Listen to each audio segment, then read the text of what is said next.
Hello everyone, आज का ये वीडियो मैं इसीलिए शूट कर रही हूँ ताकि मैं आपको बेसिक इंट्रोडक्शन दे पाऊँ, यानी आपको समझा पाऊँ कि क्लास 11th में हम क्या क्या पढ़ेंगे और कैसे कैसे पढ़ेंगे। तो आप देख सकते हैं यहाँ पे मैंने मेंशन कर रखा है कि class 11th biology introduction portion. इसमें मैं आपको ये सब बताऊंगी कि बायोलॉजी आप लोगे तो आपको क्या क्या पढ़ना है और ये आगे आपको किस किस तरह से हेल्प करेगा। तो सबसे पहले मैं ये बात करती हूँ कि 11th में बायोलॉजी में हमें क्या क्या पढ़ना होता है। तो 11th क्लास में बायोलॉजी पोर्शन में हमें दो पार्ट्स में डिवाइड होता है। एक्चुअल में क्या होता है कि मैंने आपका सिलेबस देखा है, एनसीईआरटी में हमारे पास टोटल 5 से लेकर 6 यूनिट्स हैं, राइट। और बायोलॉजी के अंदर हम दो चीज़ों के बारे में पढ़ते हैं, एक तो प्लांट्स और एक एनिमल्स। अब हम बोलेंगे कि प्लांट्स और एनिमल्स हो गए, तो जो सूक्ष्म जीव होते हैं माइक्रो ऑर्गेनिजम्स वो कहाँ गए, वो भी प्लांट्स और एनिमल्स में ही इंक्लूड होते हैं। तो इसीलिए यहाँ पे मैंने मेंशन किया है प्लांट किंगडम यानी वनस्पति जात, और दूसरा क्या, प्राणी जात। जब हम पौधों के बारे में बेसिकली पढ़ाई करते हैं ना तो उसे हम क्या कहते हैं, बॉटनी। और जब हम जंतुओं के बारे में बात करते हैं तो उसे हम कहते हैं जूलॉजी। अब इन दोनों में से जूलॉजी के अंदर ही हम जो सूक्ष्म जीव होते हैं उनको भी इंक्लूड करते हैं, बॉटनी में भी इंक्लूड किया जाता है।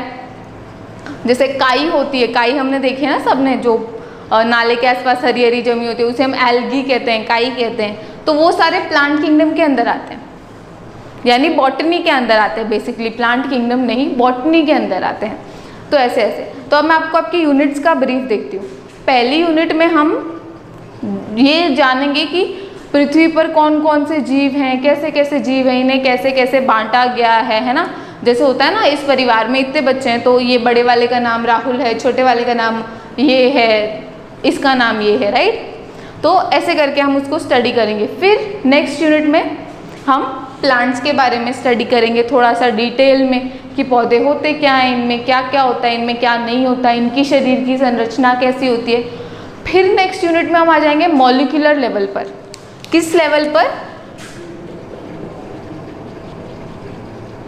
मॉलिक्यूलर लेवल, या हिंदी में कहूँ तो आणविक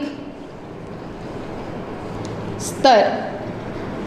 अब आणविक स्तर में हम क्या स्टडी करते हैं, हम ये स्टडी करते हैं कि जैसे हमारे बॉडी के अंदर ग्लूकोज है तो हमें ग्लूकोज की कमी हो जाती है, चक्कर वक्कर आने लग जाता है तो ग्लूकोज चढ़ाया जाता है ना, ग्लूकोज चढ़ाया जाता है। तो वो ग्लूकोज बॉडी कैसे यूज़ कर रही है, बॉडी में ग्लूकोज बनता कैसे है ना, क्योंकि हम खाते ग्लूकोज तो नहीं है, खाते तो हम सब कुछ है, प्रोटीन, कार्बोहाइड्रेट, फैट, है ना। दाल भी खाते हैं, चावल भी खाते हैं, रोटी भी खाते हैं, पिज़्ज़ा भी खाते हैं, बर्गर भी खाते हैं। ये सब पेट में जाने के बाद कैसे टूटता है और उसके बाद ये छोटे छोटे अणुओं में कैसे बढ़ता है, यानी ग्लूकोज कैसे बना, ग्लूकोज से फिर एटीपी यानी जो एनर्जी होती है, शरीर को जो ऊर्जा मिलती है वो कैसे बनी, ये सारी चीज़ें हम उसके अंदर पढ़ेंगे, ठीक है। तो ये पूरा डिटेल में होगा। इसमें काफ़ी सारी अलग अलग प्रोसेस होती है जिसको हम फर्मेंटेशन कहते हैं, ग्लूकोजिनोलाइसिस कहते हैं, ग्लाइकोजिनेसिस कहते हैं। प्लांट्स में फोटोसिंथेसिस, पौधों में खाने का निर्माण कैसे होता है, तो ये सारी डिटेल में पढ़ेंगे।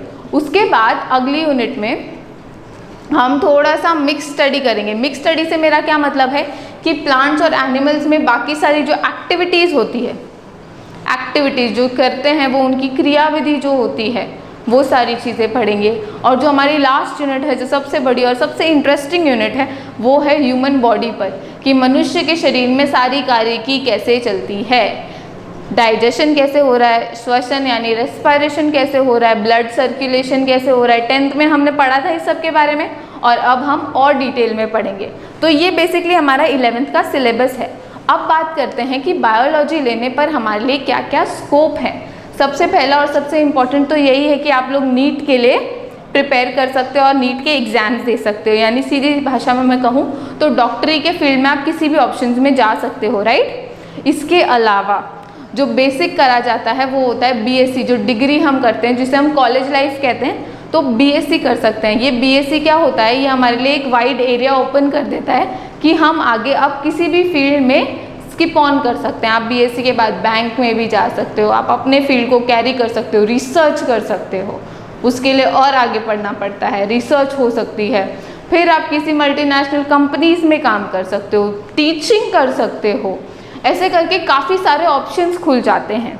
ठीक है, तो ऐसे करके इसको पढ़ने का ज़रिया बहुत ज़्यादा वाइड है ना।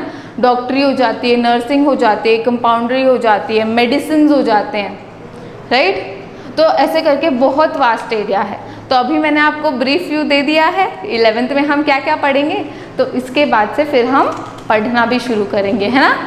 तो ऑल द बेस्ट। आपको जो सिलेबस चूज़ करना है, यानी कौन सा सब्जेक्ट चूज़ करना है साइंस लेके, बायोलॉजी या मैथ, उसके लिए खुद की समझ और अपने माता पिता की मदद लीजिएगा। अपनी सोच समझ को थोड़ा सा जोर दीजिएगा, थोड़ा सा दिमाग लगाइएगा, और फिर आप बायोलॉजी पढ़ते हो तो मैं हूँ आपके साथ, आपको पढ़ाऊँगी एकदम बढ़िया से। ठीक है, थैंक यू।